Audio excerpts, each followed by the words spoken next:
Hey everyone, I just wanted to stop by real quick for this podcast starts and say you should like, comment, and subscribe. And don't forget to follow me on all my social medias at John D. Clouser. It's literally the same name as the name that you subscribe to on this YouTube channel. So enjoy this clip, and I'll see you guys on the other side. For this moment for months, and it's finally here. I am finally gonna get a heritage unit on camera. Yeah! This would be 1989 Rio Grande. Woohoo!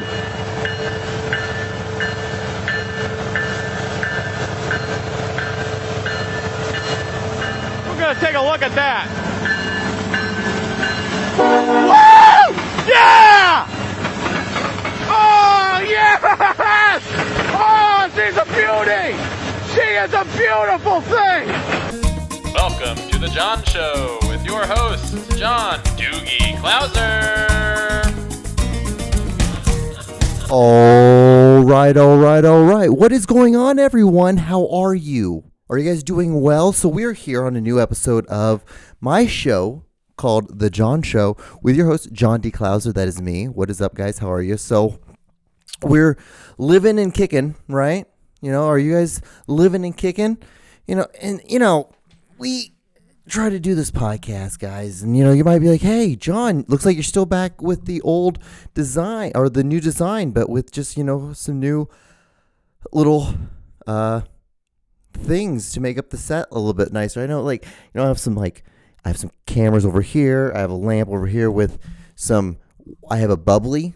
I don't know if you haven't checked out Burst Your Bubble yet. You should check it out. It's one of my it's one of the shows I guess I direct it, produce it. I don't know how you like to look at it. I like to think I more direct it than produce it because I don't really buy anything for the show. I already have everything for it. So technically how it would work would be like if you're producing it, and you're buying the props, you're buying anything that has to do with making sure the production goes well. And we buy sparkling water, but I don't buy any I buy my own sparkling water, but we used it at one time. So I guess technically for that show or that episode, I would be considered one of the producers or a co-producer.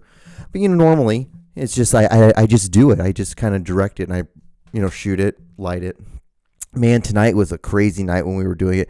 So I usually use a lav mic, so it's a completely different setup, and I would love to be able to use it with the inbox, but it doesn't connect with my inbox. And I'm going to actually try it next week with it. But the thing is, there's this little humming sound that goes with it, and I think it has to do with the cord to the microphone, because I keep changing all these other cords, but the one cord that connects to the microphone, it keeps on having this small little hum to it. So what I have to do is when we edit, I have to go in there individually. So every time there is a pause, there's a sound. So I have to go in there and pause it, take 2 points, cut it, delete it, and I have to use ambient. So then I would have to, what I did was when you film something, normally what you do is you have ambient sound. So you film maybe a minute worth of just dead air. And that just fills the air, and it fills the video, and it makes it feel like there's actual, you're actually in the room. It's something so small. It's like the equivalent of putting garnish on a plate. You really don't need it, but if you did use it, it does make a difference. And I think it makes it look like it's a little bit more professional. It's one of those things. It makes it just seems like your video is a little bit more professional by using ambient sound. And the thing is, it doesn't even have to it doesn't have to even be sound on set. It's preferred, but you can easily just be in a studio and just do in a quiet room, get 15 seconds of it, just lay it down, link them together, be able to blend them together, and boom, and put it through the whole thing. So whenever there's little pauses, there's not any weird sounds. It's not it just and just goes. There's a mild sound that's underneath it that it just connects the whole video. So a little tip this week. So, enjoy it, take what you want with it. So, guys, I think, I keep talking all the time about how this hair, I have all this freaking hair. I honestly just need to get it cut.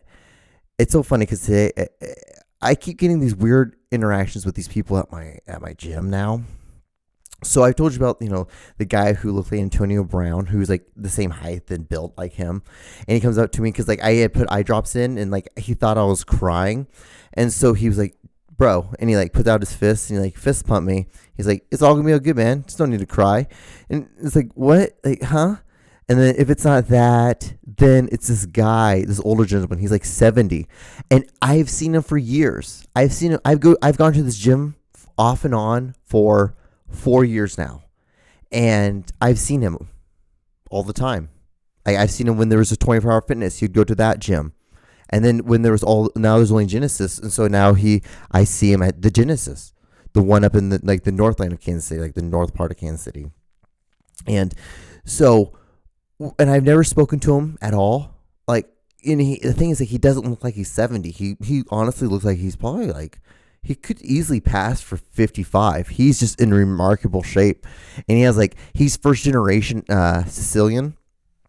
I learned all this stuff today talking to him. And I misheard him. And I didn't hear that he told me that he was a pharmacist. And so I asked him, like, what are you? And he's like, I told you I'm a pharmacist. And I'm like, okay. He's kind of one of those people, which is, just an Italian thing, which was my fault. I shouldn't have had earphones in playing at that point when I realized that there was an actual conversation about to happen, which I hate because you'll have earphones in.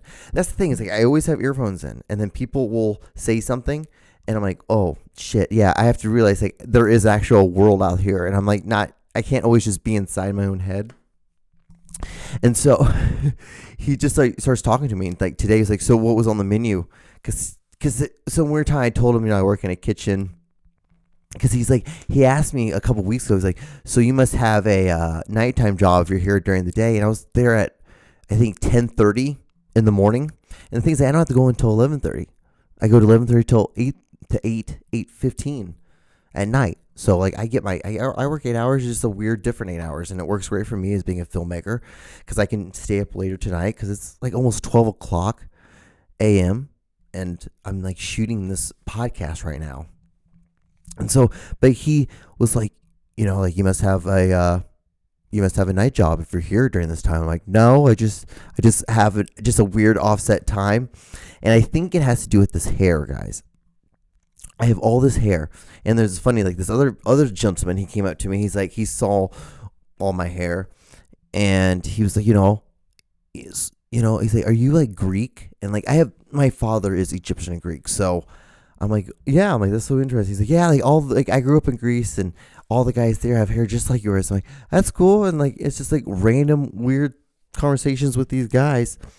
And what's so funny is that when I almost fell in that chair is that tonight I was like, I had a whole 6-pack of these Busch. And like the one thing, if you don't know about Busch, is like Cowboys drink Busch. Real Cowboys drink Busch, apparently. I don't know if there's any real truth to that. I watched this one video of this cowboy who rides bulls, and he says real cowboys drink Busch, so I'm going by that. But,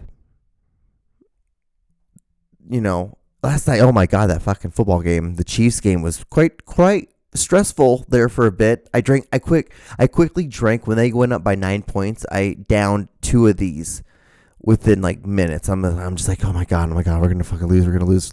Chiefs are gonna lose this game. I'm gonna be so sad. I'm like, what's gonna be football? Like, it's not fun if like the Rams lost, and so. But I'm like, okay, well the Rams lose, but I still have the Chiefs, and so I can watch the Chiefs play. And if the Chiefs lose, then I have to watch Tom Brady and have to root for Tom Brady, and that's like third best choice. I don't want that. I don't want that at all. If Rams can't win, I want the Chiefs to win. If the Chiefs can't win it, then there's really no reason for football to go on any longer. It could just end right there. But the funny thing is, I totally forgot I had this one beer left, and I was like, you know what, John, when you do your podcast, you like, hell, go crazy, because it's not like you didn't go crazy the other night. I drank 5 beers, 5 of those last night. I feel like such a fucking ass doing something like that, and I woke up and I was fine. Still went to the gym, worked out today, but it's like, I don't like that. I'm like, John, you're 32 years old. You can't be doing that anymore. Those years are behind you. Those were in your college years. And in college, I only drank heavily for my freshman year because I think that's what you're supposed to do. because, it was my first time away from, my parents, really. And my parents were like really strict with me. Like when I would come home in high school, my mom would come up to me and she would dig her nose right into my chest and just smell. And she was like, "Why is your heart beating so fast?" I'm like, maybe because your face is on my chest. That could possibly be why. Because I think this is absolutely weird. No parent should ever be doing this. This is very traumatic towards a child. This is a good way of like making them not want to ever tell you anything. And like I never did. Like everything I told them was never not a lie. It was just never the whole truth. Which I think is probably very normal for a lot of kids.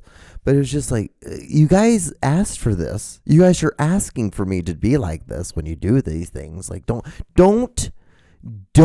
do this, and then you won't get weird events.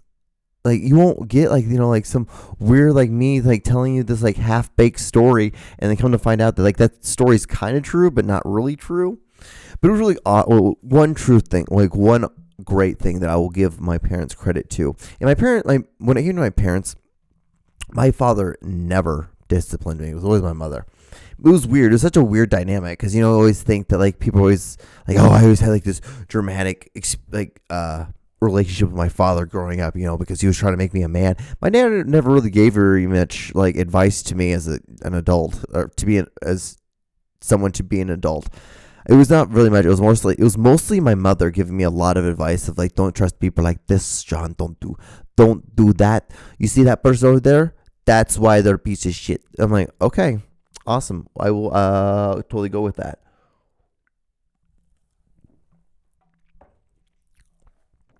But one of the coolest things that I will always give my parents was I was probably in the eighth. I was the summer before my 8th grade year of high school, of middle school. And what happened was that my friend, one of my best friends, he was like, hey John, tell your parents that you want me to come spend the night, and then I'll have a bunch of alcohol I'll bring from my parents' alcohol cupboard, and we'll just like drink. And like, the thing is, like, we had Maker's Mark and Jack Daniels. The thing is, like, we weren't going to drink all of it. We're not dumb. Even back then, I wasn't like, oh, dude, I should drink all of this alcohol. I just was wanting to get like a butt or feel something. I just wanted to know like what it tastes like, one. And then two, I just wanted to know like what alcohol makes you feel like when you drink a lot, when you drink enough of it to feel something. That was it. It was never like, oh, I'm going to try to drink this whole bottle. I wasn't ever looking at it like a 2-liter gallon of Pepsi. It was nothing like that. It was always just, you have to be smart about it. Because I watched movies. I knew what happened if you drank too much alcohol. You threw up. I didn't want to throw up. Who likes to throw up? I don't like to throw up. And I waited till I was in college. And I was in like Billing, Montana at a fucking South Dakota university party to throw up in a fucking double wide. I waited till then to throw up, but I did not do it in like middle school or in high school when I started drinking. Not once. Actually, I take that back. I did throw up once, but that was awesome because I threw up off a balcony, and then I was like, all right, guys, I'm good to go now. And then I was fine. I didn't throw up the rest of the night. And I was able to drink more alcohol. Beat that, guys. Beat that. So, anyway, what was so awesome is like, or what was so great, I keep going back to the story. Don't worry. I go far back. I come back. Every once in a while I do forget. But this time I'm not going to forget. But one of the one things I do give my mom like mad respect about how she was just super cool with it was, I don't know what we were thinking, is that like, he had it in his backpack. He had a backpack. He had a bunch of clothes in it. And he was like, how about I take it out of my backpack? And even in my head, and then I was like, you shouldn't take it out of your backpack. You should just leave it in your backpack because like no one will look in there except you. That just because it's your property kind of thing. That's what I was thinking. Like my parents taught me that. They're not going to snoop in someone else's kid's backpack.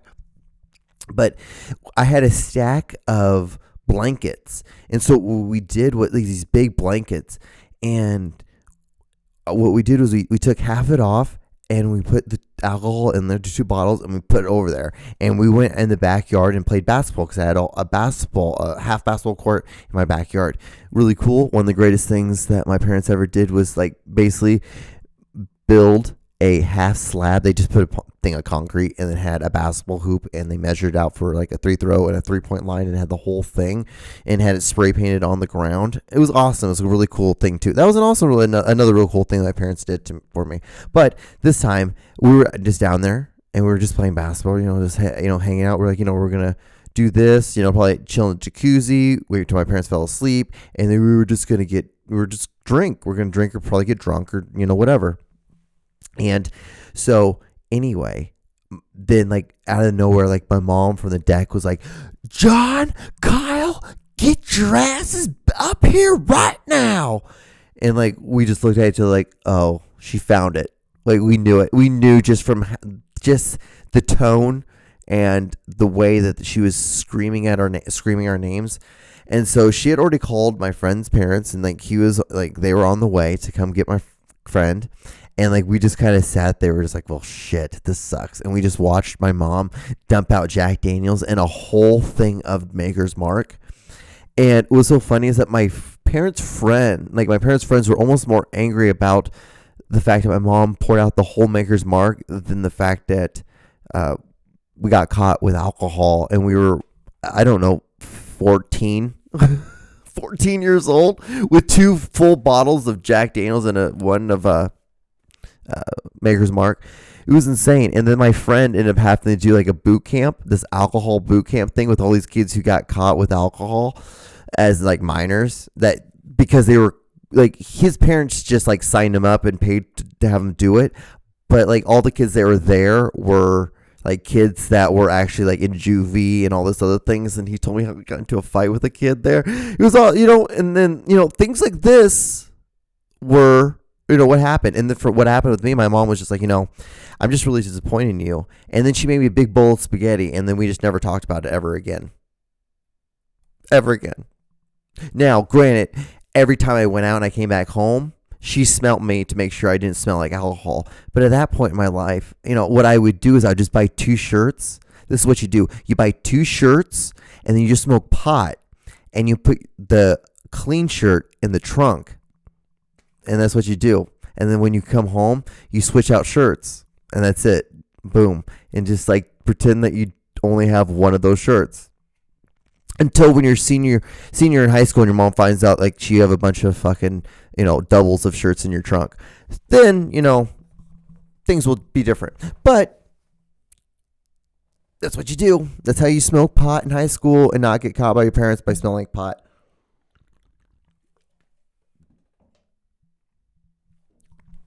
You might not learn a lot of stuff on this podcast, but that is one thing you will learn. So if you have kids and you want to have them learn how to do that and not get caught by you, have them watch my podcast. This is going to be out in public. People will be able to watch this. It's the truth. It's God honest truth. So, what else? What else do I have to? Oh, something that annoys me. So I see this all the time on people's like Instagrams or Facebooks, and they post like memes that say like, like I'm just a really blunt person. It's like saying that you're a blunt person doesn't like make you a good person. It like kind of makes you sound like an asshole. Like it's it doesn't work well. Like no one has ever like been like, like, hey, like I have a, the person I'm dating is just saying, really blunt, and ever was like, what, hey, that person's probably really nice. It's like they've never thought that. It's always been, like, yeah, that person's like kind of blunt. Like, yeah, that's my sister. She's kind of blunt. It's like, yeah, like you kind of take that as like she's kind of a cunt. Like it's just one of those things that happens, like goes hand in hand with things. So like people need to stop putting like, oh, I'm just blunt, or I'm just like I major in sarcasm. Like you just come off a douche. Like people get douche chills when they hear that. Really bad. It's not a good thing to do. And another thing, I don't understand why I always try to date Jewish girls.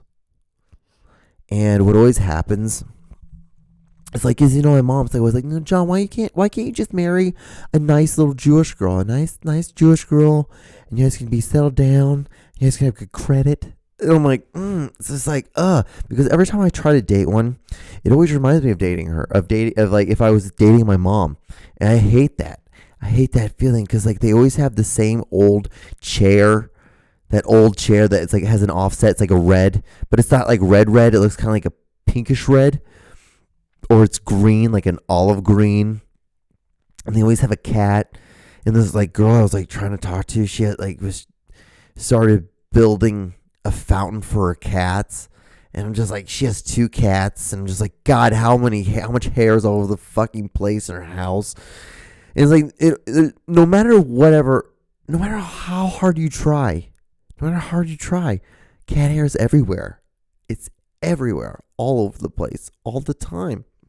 It's just incredibly gross, incredibly off-putting, and it makes me never want to like eat anybody's food from that house. Like, if you have cats, I don't really want to ever eat your food because I'm sure your cat's been on your counter when you've not been there. You think that cat just doesn't ever not go up there? You know what? I know that I shouldn't ever go up here, so I'm not going to go up there. And like, you know what, John? No, because Sally, she listens to me. She understands. She's like a dog. I love how when people have cats, like, yeah, my cat is just like a dog. It's just like a dog. No, it's a fucking cat that doesn't like you. That it's just like it just tolerates you until you die, and it will eat you. That cat will eat you. If you die and you just stay there, that is a fact. That is a fact.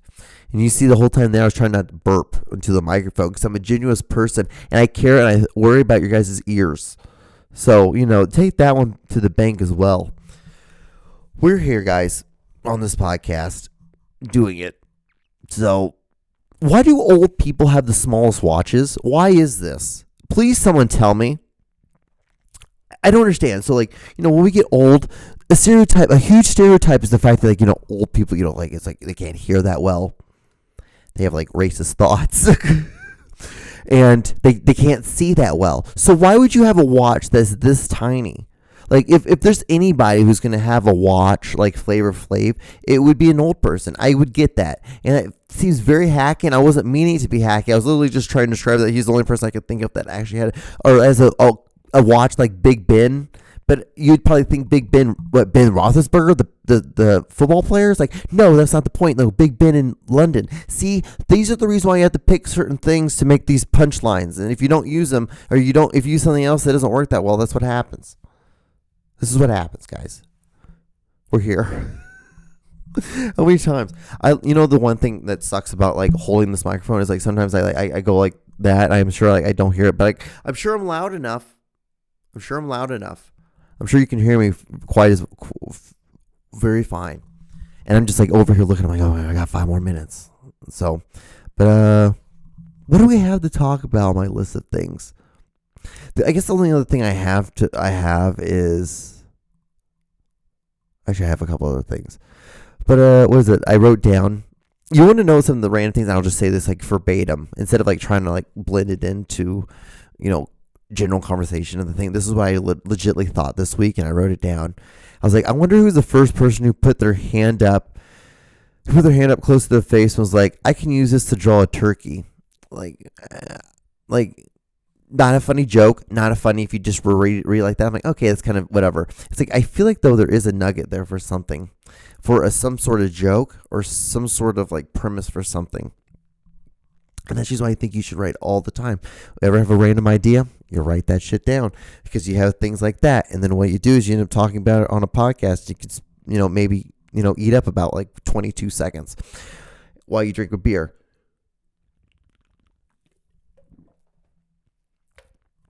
Because Cowboys drink Busch. And I think that'll probably be the podcast. Cowboys drink Busch. And that's what it is. I went on, like, I was like trying to think of like, like John, like, if you have like, maybe 5 minutes left, like in a beautiful situation like this, maybe you should like go on Reddit or have a thing you take off Reddit that you read, and like, it'd be like a advice thing, like for relationships or just life advice. And you can like, give your 2 cents, and maybe that can eat up like 5 minutes of thing, or maybe like, maybe give you an idea to a story that you can just tell, until you, eat up the end of the clock. And so I went on there, and Reddit is incredibly sad, and actually got me to the point I was in my car and I was like smoking some pot, and actually got me to the point where I was so paranoid that I'm like, is someone going to like pop out of the backseat of my car, like in the back of my car, and like slit my throat? That's what I started thinking. I'm like, why am I so sad? Why am I so sad? And why am I so scared right now that I'm gonna like something awful is going to happen to me right now? Like, why do I feel like this? Like, I shouldn't feel like this. This is silly. So I immediately was like, well, that was an awful idea, John. And now you feel awful. And like, now what are you going to do to try to pick yourself up right before you do a podcast? Now, like, John, do you understand you have to talk for 30 minutes? And like, if you're sad, you're not going to be able to talk. You understand, you douche? Like, sometimes I don't understand why I do these things. I just like walk into situations and I'm just like, well, I don't understand why I don't understand why it took me so long to get myself out of get me out of that headspace. Because, like, maybe, John, because you're watching like videos of like kids holding grenades and blowing their hands off. Like, could you believe that? Like, a couple weeks ago, I was watching this thing in San Antonio. These kids who had a mortar bomb, and one of them lost his eyesight, went completely blind. And the other one lost both his hands. And you saw his hands, and it looked like he was holding like 2 things of spaghetti. It was insane. It was really gross. But what you did was you learned, all these years of you avoiding fireworks or any sort of like explosives, you have both your hands. And when you pick up spaghetti, it's just spaghetti, and you can like wash it off, and you can just move on with your life. So these are good things to think about, John. So Chiefs are going to the Super Bowl, going against Tampa Bay. Very interesting. I'm very proud of Tom Brady. I don't understand like all the hatred. Like, dude, like that's hard what he's doing. As an athlete, or someone who was an athlete, I can understand like the hardship it takes to do what he's done. It's crazy. And I'm not trying to compare myself at all to Tom Brady, not one bit, because I'm not. But yet, at least tip your cap to him. Because it's hard to go to 10 Super Bowls as a NFL quarterback. But, it is what it is. It's just, he cheated. Like, okay? Like, everybody cheats in sports. Like, all that stuff happens all the time. It happens all the time. You know how much I hated Houston Astros until you started looking at the paperwork and you started seeing that, like, if they hit the ball from cheating, then they were the best, but if they didn't hit the ball, they were the worst. So it kind of evened out the end. So really, in retrospect, like if they wouldn't have cheated, they would have still probably won. They might have just would have won by like 2 runs less. So you can't really fucking hate on somebody or hate on something. And so like, sometimes they just beat your team. And sometimes your team sucks asshole. And maybe sometimes like Tom Brady was just better than you. Maybe Tom Brady is just better than you. Ever thought about like that? Like he never once tried it. He's never once like have done like an Oreo commercial, and you're like, yeah, Tom Brady and me are the same kind of guy. Like never once. He does these. He married to a supermodel. Do you know a supermodel? Have you dated a supermodel? I've had sex with a supermodel. Anyway. That's a completely different story for a different day, and that was an awesome situation. That was way before actually, that was before she became a supermodel. We did it. Like she literally had like a mat on the floor that was like that thick. And we were both that kind of poor people. I think the reason why she liked me so much was because I was all kind of crazy, all hang loose like that, and I was in film school. And she was like, "Oh my God, you're so different than any guy I've ever dated." And I'm like, "Yeah, you're just a really beautiful like mixed black girl." Oh my God, she's black in Norway. She was from Norway. She was like Norwegian, and half black. It was great. It was awesome. But anyway, guys, I have like 20 seconds left on this podcast. I did it. I killed about 29 minutes, 29 minutes. So like, comment, and subscribe on this video. Please give this video a thumbs up. And guys, stay safe. Wear a mask. Wash your hands. Do all that good stuff. Be a good person. Spay and neuter your cats and dogs. And I will see you guys on the next episode. Bye. Cowboys drink Busch.